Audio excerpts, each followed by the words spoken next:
Hello, preservationists. The American Battlefield Trust is currently trying to preserve land at 3 different battlefields. We're talking Corinth, Mississippi, Chancellorsville, Virginia, and Gilgal Church in Georgia. These places are pretty far afield. We didn't have a chance to go and shoot video on these particular tracks, but we do have videos, and that's what you'll see here from all of these battlefields, and some either on or near the track that we're trying to preserve. So we hope you enjoy.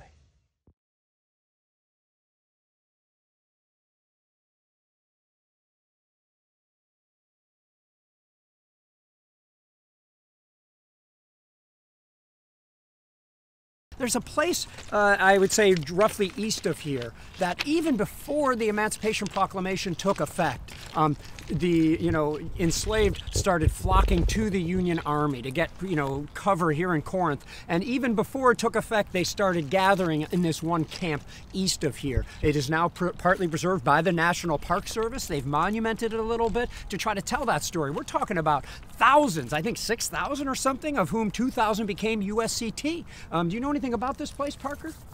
The contraband camp. Yeah.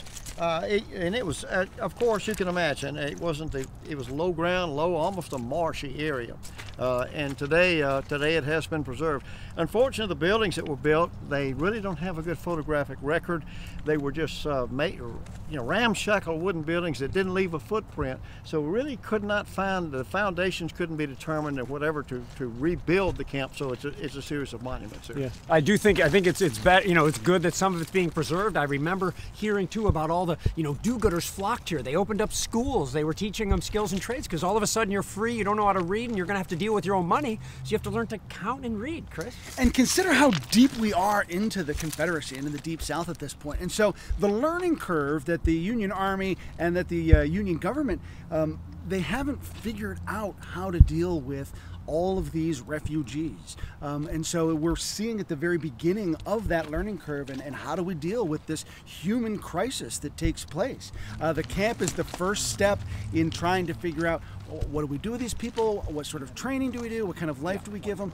Because this is literally the front lines of emancipation. As the Union Army advances, suddenly there's this opportunity for freedom. And the enslaved people here self-emancipate, come together, get behind Union lines, and then what? And so the contraband camp here really starts to tell the story of now what.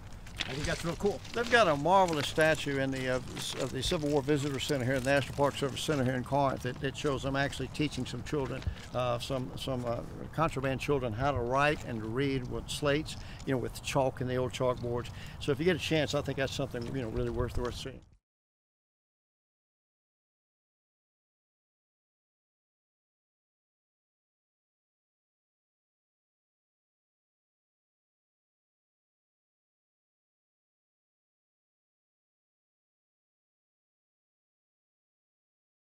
We're standing on a spectacular historical tract in the middle of Chancellorsville battlefield.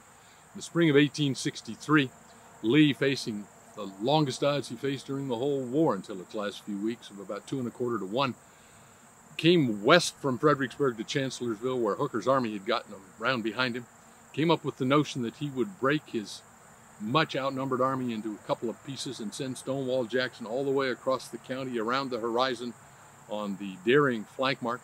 That he even tried that is amazing. That he got away with it is doubly amazing.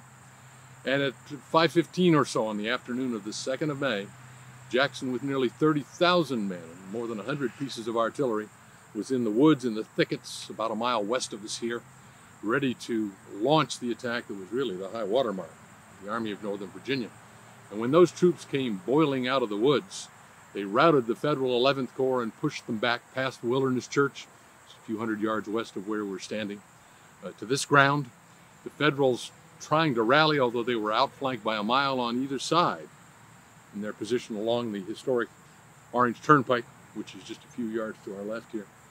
Outnumbered though they were, they tried to make a stand, and the most concentrated effort that they made was in this vicinity. The Bushback Line, as it came to be called after one of the officers who helped to establish it and rally it, was probably just in the vicinity of these crests immediately to the east of us here, perpendicular to the road. There were more than enough Confederates with more than enough momentum, strength, and position to drive them away, but they made that stand here.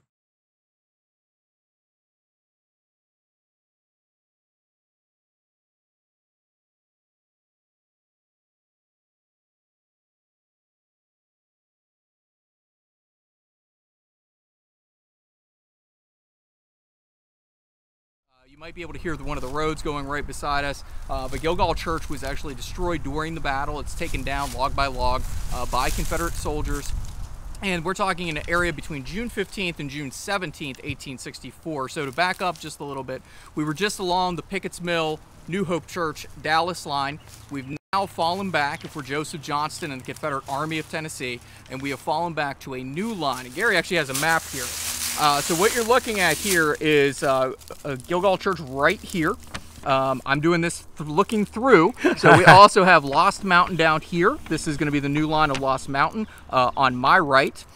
Jutting out as a salient position is a line called Pine Mountain. We're going to have another video there. And note that Chris is using his middle finger. Coincidence? It's for Gustavus W. Smith. So watch another video and you'll know.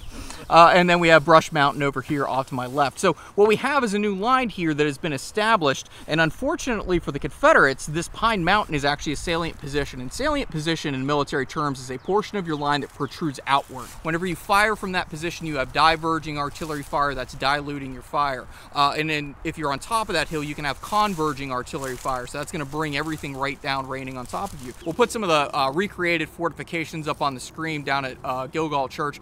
That is not the church you're going to see on the screen. That's actually an 1880s era schoolhouse that's on the site now. That is not what Gilgal Church would look like because, again, it is destroyed during the battle. So coming across these fields in 1864 are going to be Butterfield's men, John White Gary and his men. As they start to come forward across the fields, they're actually going to be shot down. A lot of artillery fire. They're going to take a lot of small arms fire, and eventually they're going to come to ground right about where we're standing. Here we're going to see some great earthen fortifications along this property that we have here near the intersection of Due West Road, which we joked about runs northeast when you drive up here. So as we were coming down the road, we were joking about that. But this is going to be a static action that's going to stop the Federal advance cold here along this line. Now, to make a very long story short, this line is not going to hold for much longer because what Johnston is going to fear is the fact that Sherman is going to get around his flank and start threatening Marietta, Georgia, and that is what's going to induce him to yet again pull back that Army of Tennessee, now back to Kennesaw Mountain. Big Kennesaw, Little Kennesaw, eventually Pigeon Hill, and then what we'll call Cheatham Hill.